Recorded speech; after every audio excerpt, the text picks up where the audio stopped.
Thank you. Thank you for everyone for coming from such long distance. And we apologize for ones that we could not manage to give accommodation. We had exceptional level of interest for the summit, which is really great to see for us. My first slide is thank you slide. That's not the last slide. We just wanted to thank all of you for kindly coming and joining the summit. So the purpose of the summit is today, sitting in this forum, we would like to say that we are open for business, and we're really committed to win business from all of you. And to do that, we have already thrown Lutfi Siddiqui at you, not literally, but verbally. We'll also throw a Nobel Prize winner at you. We'll do anything to make sure that we win business from you. But first, I would like to take you to future. Let's think about a movie, Back to the Future. Let's go into that set and imagine that we are in 2035. In 2035, how would Bangladesh look like? You'll all be here again. My successor is going to be here presenting. That will be the 10th investment conference for us. And in that conference, we will not be talking about a rising economy, but we'll be talking about a regional manufacturing powerhouse. A country that's connecting east to the west, a bridge that connects Himalayas to Bay of Bengal, a manufacturing hub that is infested by global investors and local investors who are now exporting to the rest of the world. That vision, that imagination is what's driving us today. But it all started actually about 8 months ago. So from the future, let's go back in time to August 5th, 2024. It's a personal story for almost all of us. Unfortunately, I was in Singapore in an investment banking trading room, but my family was here. My wife was on summer holidays. My brother, who came from Cambridge for summer holidays as well, they were all out on the street, part of the protest. So at around noon, Singapore time, I asked them, what's going on? What's happening in Dhaka? So what they did was they were part of a crowd. They looked forward, they took a selfie. Sorry, not a selfie, a photo what's ahead of them, and they turned back and took another photo of what's behind them. So this first photo was what was ahead of them, and this one was what was behind them. So we need to digest exactly what happened at that time. The young population, the entire youth, was out on the street, demanding transparency, demanding opportunity, demanding democracy, demanding freedom of speech. And that's what has brought us here today.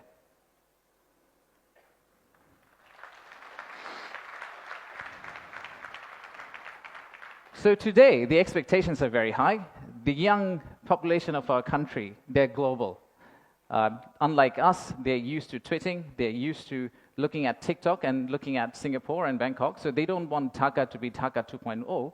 They actually want Dhaka to become Singapore and Bangkok in 5-10 years' time. So how do we get there? That's the expectation we have. How do we get to Singapore and Bangkok within 5-10 years? How do we unlock the energy that we got during the August Revolution? How do we harness that energy and convert it into employment generation and industrialization? The story for Bangladesh was always there. A lot of you already know about it. We have 180 million domestic market. We have a young population. Almost half of it is less than 25 years old. The middle and affluent class is about 35 million people, which is as big as the Malaysian total population. We have many, many other factors that has led to where we are today. And actually, I must say that there are companies who have been here for more than 100 years and have made exceptional returns compared to the global markets. So if you look at some of these companies who have actually operated in Bangladesh for a long, long time, the returns they have got in Bangladesh is actually significantly higher than the global average. And today, we also have a fantastic news that one of our own startups called ShopUp The news came out about an hour ago in Bloomberg that the Saudi sovereign PIF, their investment arm called Sanabil Investments, they have actually co-led a round of $110 million US, along with Peter Thiel's Valor Ventures, to invest in one of our own startup to go global. So let's give a big round of applause to Shop Up.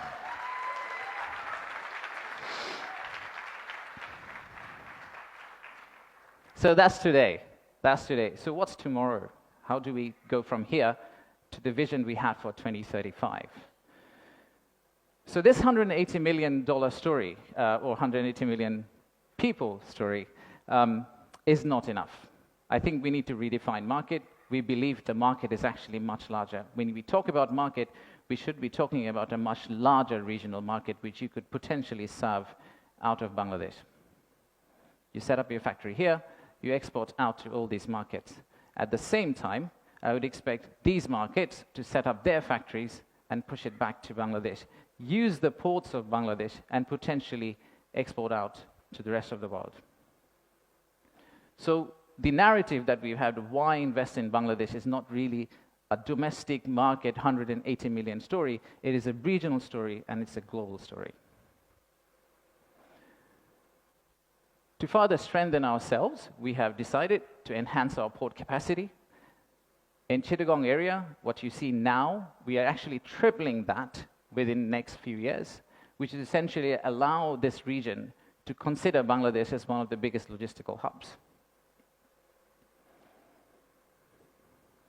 However, that's not all. We need to do a lot more. So at the beginning of interim government's period, we actually decided to talk to more than 200 CEOs and entrepreneurs who actually are doing business in Bangladesh today.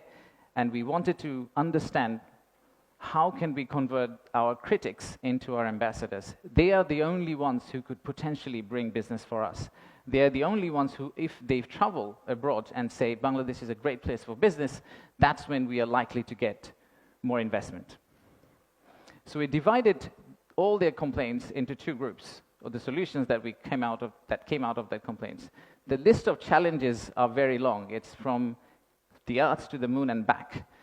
But we whittled it down to a few action items, some of which are short-term wins, so some of that you see here, some of which are actually long-term policy reforms that we would like to also undertake and set the direction of travel for the country in the right course, so that the incoming government, the next government, the political parties who come and start driving this economy, they can follow the same script for us. I'll give you a few examples. Let's start with, we talked about a true one-stop service. There are two elements of one-stop service. The first one is the human element, and then there is the digital element. In the human element piece, what we have decided to do is we are going to co-locate the primary agencies, the high touchpoint agencies for our investors in one location. So that instead of the investors walking around different ministries, and we have a lot of them in Bangladesh, they all come to one office and they end up meeting everyone. We've also decided, like banks, and I am from banking, I guess that helped, that we are going to set up a relationship management team under BIDA. What it would essentially do is, just like a corporate banking, relationship banking manager, he would hold hand of the investor and walk them around the landing process. Let's take another example. Our friends in National Board of Revenue helped us set up the authorized economic operator. It's essentially the green channel, or widely known as the green channel setup, where if you're a good customer, you are able to circumvent some of the custom checks and fast-track your process through the ports.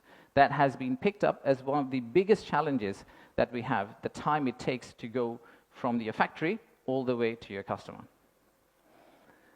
And finally, let me show you one more example of policy change. So as you all know, there are many government agencies. We also know there's private sector. The dialogue between private sector and government agencies has not necessarily always been the most collegial. So how do we break that apart? The first thing we need to do is to club the government agency into one.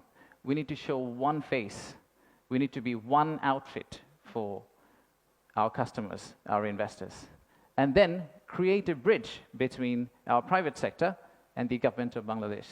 So what we are planning to do is to set up a private sector advisory council that will actually counsel the head of state directly on a regular basis, essentially voicing the changes that they would want to drive the economy forward. So these are some of the examples of what we are planning to do. And if we are able to do that, we do believe that we will get to the end, the vision we have for 2035. Now, of course, there are many, many other factual reasons, statistics, tables, Excel files that I can share with you to tell you why you should invest in Bangladesh. In fact, the next slide will have a QR code which you can scan and download, which will have essentially this presentation. So you didn't have to take the photos of the presentation, by the way. You will have this presentation, and you will also have an appendix of facts and figures and why we think competitively we're actually in a very better place than our competitors. So please watch out for the QR code. But before I go there, I would really like to finish off with this. There are economic reasons to invest in Bangladesh, but I really don't want you to invest in Bangladesh for the economic reasons.